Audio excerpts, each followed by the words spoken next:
topic tonight is going for a Buddhist pilgrimage. And of course, this picture was taken at Nalanda, and the monk is Venerable Dhammapala from Nalanda Mahavihara. I met him when he was there. But this picture makes him become taller than what he really is. Huh? Now I have to. Okay. What is a pilgrimage? When we go on a pilgrimage, we are really going on a religious or spiritual journey to a sacred place, such as a shrine, a special site, heritage site, or a temple. Yeah? And we know that Muslims will go over to Mecca, the Christians go to Bethlehem, and the Jews will go to the Temple of the Mount in Jerusalem. As for the Hindus, they will go to Varanasi. It is a holy city on the river Ganges, and that is, if they pass away, if they die, they would rather die in Varanasi, where the body could be cremated there. Where do the Buddhists go for their pilgrimage?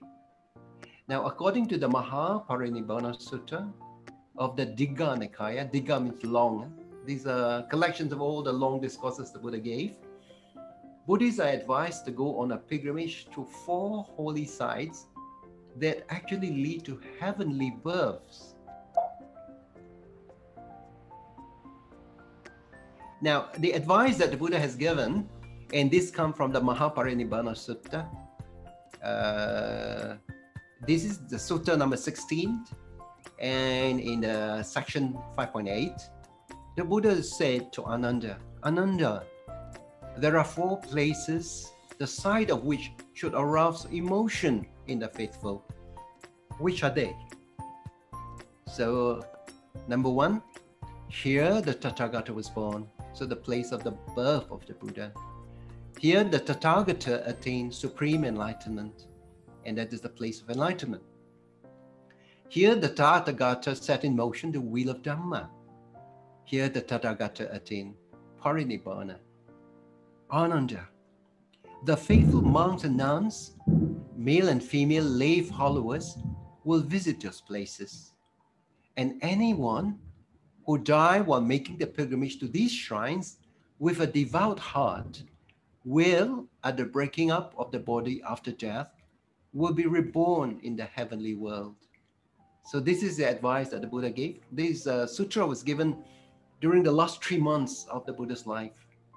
And when I lead a Buddhist pilgrimage, I normally would go through this some portions of the Mahaparinibbana Sutta, so that the participants would actually be able to understand in the last 3 months leading to the death of the Buddha what happened. And this sutta is very, very descriptive. So the Buddha actually encouraged us to at least visit the 4 holy sites: the place of birth, place of enlightenment, place of preaching the first sermon, and the passing away. Yeah? And the Buddha said that if you go to these places with faith, with a devout heart, when a person passes away, he might be reborn in the heavenly world. This is the map of pilgrimage. Many of these names you will come across when you go on a pilgrimage. Now, if you can see my cursor, you see, okay, Lumbini is up here, quite close to the Himalayan mountains. This is the land of the Sakyas on the father side, and this is the Koliyas on the mother side. And Kapilavastu is really the capital of the Sakyas. Then you hear about Savatthi. Savatthi is the capital of King Pashenadi of Kosala. So this is Kosala kingdom, actually close to Lumbini, very close. And then you have Kushinara of the Malas, yes. And Vaishali, this is the capital for the Lichavis. It is a republic, no king, republic. And this is Pataliputra, capital of Ashoka. But during the Buddha's time, it was called Patilagamma. And then River Ganges, these are the tributaries of River Ganges. Then you got Nalanda, you got Rajagaha, capital of King Bimbisara, and Bodh where the Buddha gained enlightenment. And moving along the river, this is Varanasi, the holy city, Benares, and Saranath, where the teaching, where the first sermon was preached. Okay, and then if you go on to this side, you see Sankasya. Sankasya is a place of one of the 4 places of miracle where the Buddha descended from Tavatimsa heaven. Yeah, so this is the map of India for pilgrimage. Now, these are the four holy sites. Lumbini is where the Buddha was born. Now, Lumbini is just across the Indian border, the Nepal-Indian border. And so during those days, when you don't have political boundaries, Lumbini is really part of the Indian subcontinent. Because if you say Lumbini is in India, it's very sensitive to the Nepalese. So we don't say that. But Lumbini is considered to be what we call the Indian subcontinent, where at that time you don't have Nepal as a country. And then he gained enlightenment in Bodh Gaya. Saranath is where he turned the wheel of Dhamma, and Kushinara is where he passed into Parinibbana. So if you have done these four holy sites, well done. You have covered the holy sites mentioned by the Buddha. The question is that, are there some other sites that we can also visit? What do you think? Are there some other sites? Yes, there are some other sites. And these are considered to be the four places of miracles. Okay, what are the four places of miracles? One is what we call Sravasti, capital of King Prasenadi. This is where the Buddha performed twin miracle. You see, the Buddha will discourage monks to perform miracles. But in this case, in order to prove a point, the Buddha demonstrated that he can perform the twin miracles, of which fire and water came out from the pores of his body.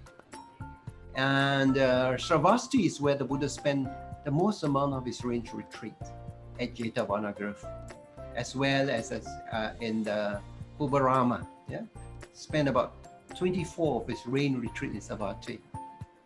Sankasya is another place of miracle. This is where the Buddha descended from Tavatimsa heaven to earth after spending 3 months teaching his mother the Abhidhamma. So this was when, on the 7th year, 7th Vasa, he spent his rains retreat in the heavens and descended after 3 months. And then you have Rajgir, which is the capital of King Bimbisara.